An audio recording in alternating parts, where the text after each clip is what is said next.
সুন্দরবন নদী, খাল আর গহীন অরণ্যে ঘেরা এক রহস্যময় রাজ্য। এখানেই জেলে হরিপদ, গণেশ আর রফিক প্রতিদিনের মতো নৌকো নিয়ে মাছ ধরতে বের হয়েছিল। আকাশটা তখনও কুয়াশায় মরা, আর নদীর বুকে নেমে এসেছে এক ধরনের নিস্তব্ধতা। আজ খালবিলটা বেশি নিস্তরঙ্গ লাগছে না রে, হরিপদ ফিসফিস করে বলল। গণেশ একটু হেসে বলল, ভয় পাচ্ছিস নাকি? বাঘ তো আর ডুবে ডুবে নৌকোয় উঠবে না। রফিক চুপচাপ জাল গোছাচ্ছিল। সে জানতো সুন্দরবনের বাঘেরা ঠিক কতটা চতুর। জলের মধ্যে দিয়েও তারা শিকারে আসতে পারে। তারা নৌকো ভাসিয়ে ঢুকে পড়ল এক নির্জন খালে। চারিদিকে নিস্তব্ধ, শুধু মাঝে মাঝে পাখির ডাক আর জলের শব্দ।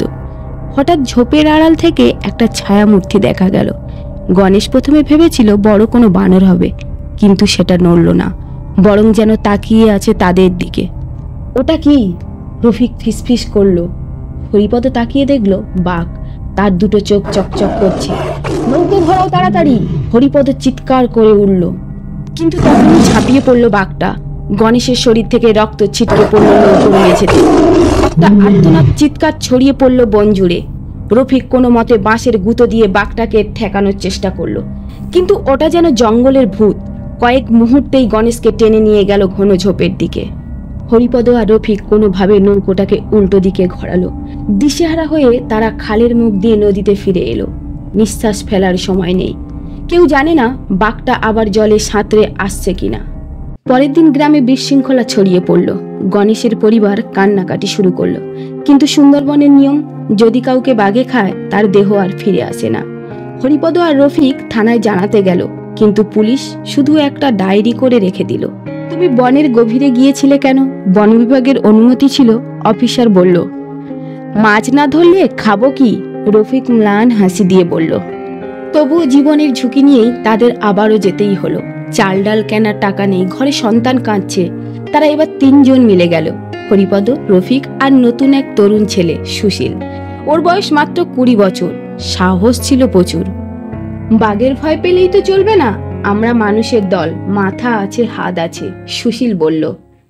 নৌকোয় করে আবার সেই নির্জন খালে পা রাখলো তারা। এবার সঙ্গে ছিল আগুনের জ্বলা বাঁশ, টর্চ লাইট আর ফাঁদ। কিন্তু জঙ্গল তো বাঘের রাজত্ব, মানুষ এখানেই কেবল অতিথি। রাতের বেলায় হঠাৎ গাছের ডালে শব্দ হলো। সুশীল আলো ফেলতেই দেখতে পেল বাঘ আবার এসেছে। এবারও চোখ দুটো জলজল করছে।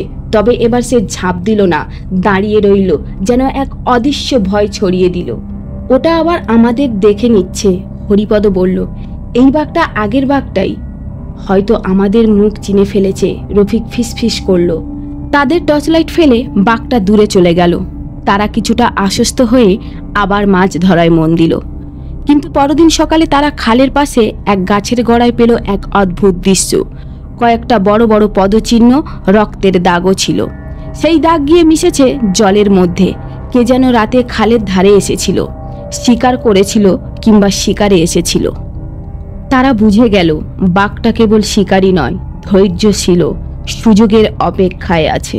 তাদের মাছ ধরা ভালোই চলছিল, কিন্তু আতঙ্কটা সবসময় পেছনে লুকিয়েছিল।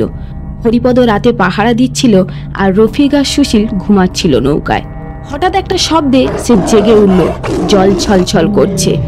আলো ফেলতেই দেখা গেল একটা বড় আকারের ছায়া ঠিক নৌকার কিনারায় দাঁড়িয়ে আছে।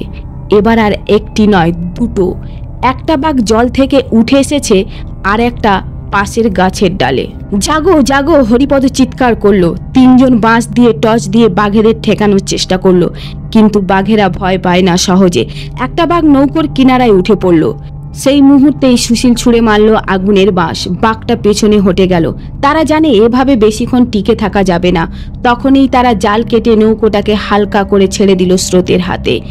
খাল থেকে বেরিয়ে নৌকোটি নদীর ধারে চলে এলো। এবার তারা সিদ্ধান্ত নিল এই খালটায় আর কখনো আসা যাবে না। যতই মাছ থাকুক, এই জায়গায় এখন বাঘের বসবাস। গ্রামে ফিরে তারা গল্প বলল। কেউ বিশ্বাস করলো, কেউ করলো না। কিন্তু তাদের চোখের ভয়, শরীরের আঁচড় আর সুশীলের পড়া হাত বলছিল গল্পটা সত্যি। সুন্দরবন শুধু প্রকৃতির নয়, রহস্য। এখানে মানুষ শিকারী নয়, শিকার। জলের তলায় যেমন কুমির, গাছের ডালে যেমন সাপ, তেমনি খালের কিনারায় বাঘও থাকে। গল্পটা হরিপদ আজও বলে ছোট ছেলে মেয়েদের। সুন্দরবনকে কেউ অবহেলা করো না। এখানে প্রতিটা পাতা, প্রতিটা ঢেউ আর প্রতিটা নিঃশব্দ তোমার দিকে তাকিয়ে আছে।